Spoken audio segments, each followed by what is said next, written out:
welcome to the Executive Mom Show. We are here for the working moms to give you a pep in your step for your busy work week ahead.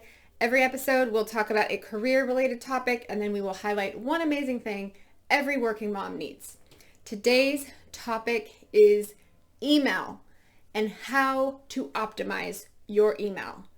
Do you spend hours doing email? Does it take over your life? Are you responding to emails right away? If so, you may want to consider a better strategy. I'm going to give you 5 tips on how you can tackle your inbox much more efficiently, and email will no longer take over your life, and you can get your inbox to 0. Yes, 0. I have my inbox to 0 for my work email. My personal email is not something I focus on so much, but my work email gets to 0 practically every single day. So I'm gonna share my little tips here. Tip number 1 is so hard. Oh my gosh, it's so hard. But if you can get over the hump and take this scary jump, you will be thrilled. Okay, so here's the tip. We all have all these folders, right? So your email comes in and you've got all these folders. I'm just going to give you a visual of what I'm talking about here. So let's just take a look. Okay, this is my junk mail. I don't really care if you see what's happening here. But you can see we've got all these emails in here, and then to the side here, we've got all these categories. Look at, I spent hours and hours and hours creating these categories. So what you're going to do, I'm just going to come back real quick. What you're going to do is you are going to create on the side one folder. The year is 2021 right now. My folder is called 2021. Any email that comes in, you either delete it, or if you think you might need it, it goes into that 2021 folder, okay? And then when you need to find it, okay, we're gonna do a little demo here. This is just so groundbreaking. Okay, my email storage is full, that's a problem. Let's pretend I need this. I'm going to file it in 2021. Oh my gosh, there you go. And if I ever need to find it again, you go into that 2021 folder and you can go in the search bar and you can search you might not even remember who sent it, but you might know the message. The search bar works amazing. It works amazingly well.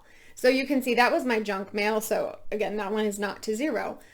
However, in the past, an email would come in and I'd be like, oh, which label should it go in? Maybe I should create a new one because it's really important to be so organized. So then I'd file it in the new one. And then when I needed it later, which happens often in my job, I couldn't remember which folder it was in. It could fit in 3 different categories. So I'd look there and I end up using the search bar anyway because the search bar works great. So why are you wasting your time putting it in some crazy label that you won't remember? Don't do that. It's been so helpful for me. It has been really, really, really helpful. I have saved hours on this. So it's definitely fantastic. You are welcome. Enjoy. Number 2, this one is also hard. This is so hard. Do not check your email first thing in the morning, especially if you are a morning person. If your best productive hours are in the morning, do not waste them on email. Email is other people's to-do list for you. It is not your to-do list unless your job, I'm going to do a caveat. If your job is a ticketing type job where you actually have to respond to the email tickets as part of your job, that's your job duty. I'm actually talking about your inbox. Okay, your work inbox or your personal inbox if you want to do this for your personal life as well. Do not check email first thing. Now, I have a Band-Aid for those of you who have had a heart attack when I say this. And I do this Band-Aid myself because I had a heart attack when I was trying to implement this tip. It was really scary. Here's what you do for the Band-Aid. You use your phone. Your phone is great. If you want some assurance, especially if you work at a global company and you're worried that maybe something came in overnight that might be really important and you don't want to miss it. So you get to look at your email on your phone and you scan and you don't respond. You are not going to respond unless it's super urgent and you know you need to. All right, so that's your Band-Aid solution. I would say 99% of the mornings when I look at my email, I kind of want to respond because that's my nature and I want to be responsive. I want to be helpful. But that's not a good use of my time. My time is so important, especially in the morning. I have so much that I want to do and accomplish in the morning. I'm not going to waste it on, things that are not that important. So do not check your email first thing in the morning. You can do my Band-Aid.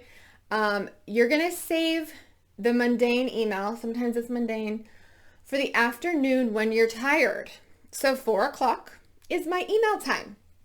I have this time on my calendar. Sometimes it might have to be a different time. Sometimes it might have to be 5 o'clock, whatever, depending on the day if I can't get out of a meeting. But every day, 4 p.m. is when I check my emails. Now I make it very, very clear with my colleagues. If you need to reach me, you need to call me. Remember the phone? You need to call me. If you're afraid to speak, you may text. I will take a look at your text as well, and I will know that that is urgent. Instant message is another popular mode. That one's difficult because it's very distracting. I'm usually in meetings and I want to be 100% focused. I'm actively listening to that person, not like checking all my messages. And I find that those actually aren't that important. So I don't reward so much of the instant messages. So be thoughtful. If you're sending someone an instant message, you're interrupting them. So if it's not important, send them an email, right? I don't know, just something to think about. So that is tip number 2. All right, tip number 3. Make the email a game. It's kind of fun inherently. I think we enjoy, the reason why we might respond so quickly to emails is because it's like a little shot of dopamine. It's like, oh, someone has a question for me. Someone needs me. They've thought about me. Like, let me just get to my email. So it's a little bit fun. So we're going to keep it fun, but we're going to make it so productive. So here is how you play. This is the email. This is called Get My Inbox to Zero game. I play this game every single day. Here's how you play. I set my timer for 30 minutes. All I get is 30 minutes. And my goal is to get through all of my emails and get my inbox to 0. And I win this game every day because I play it consistently every single day. Now, go back to your standardized testing days. I hope they still do this. I was a very good test taker. There are strategies. So what you do is when you come upon an email that is going to take you a little bit longer, you might have to read a memo or you might have to have a little bit more of a thoughtful response. You're going to start and skip it. You'll come back to that later. So get through all the junk, delete everything, put everything in your 2021 folder, and then you might be left with 3 or 4 that require a little bit more thought.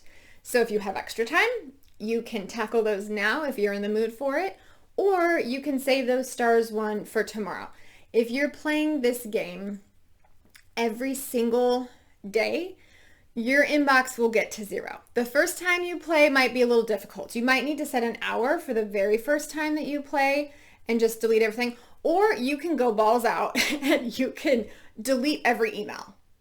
You could literally, if your inbox is so overwhelming, maybe you get to, the beginning of the week or something, Mondays, and then the rest you just delete, or you just put it in your 2021 folder. You could do that too if you don't want to delete it. Maybe you need it later, who knows?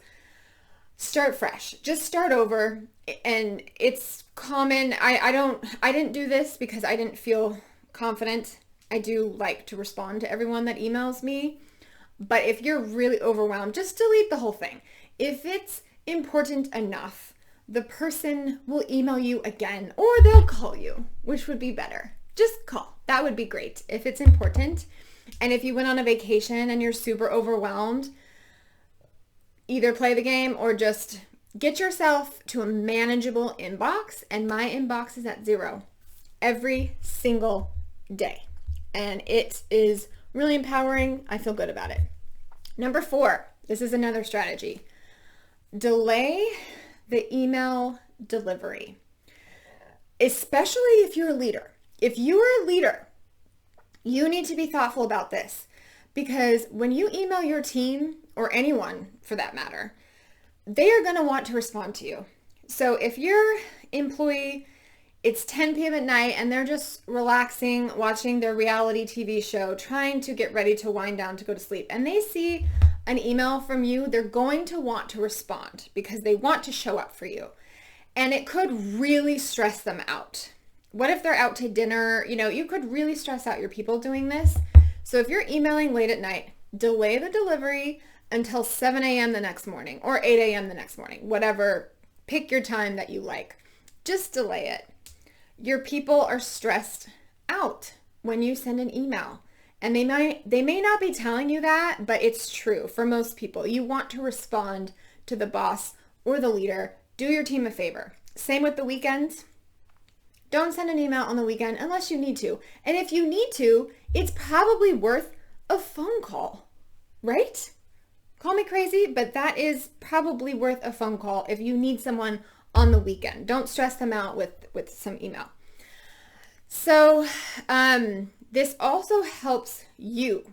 This is really, really helpful for you because email is like a tennis match, right? They email you, you email them back, and then they're going to respond to you. And it just keeps going back and forth. And then people start with the thank you. Oh, you're welcome. Oh my gosh, it's just maddening. If you delay the delivery, you actually slow down this ping pong game. And it's not your turn so quickly, especially if it's something that's not that urgent or important.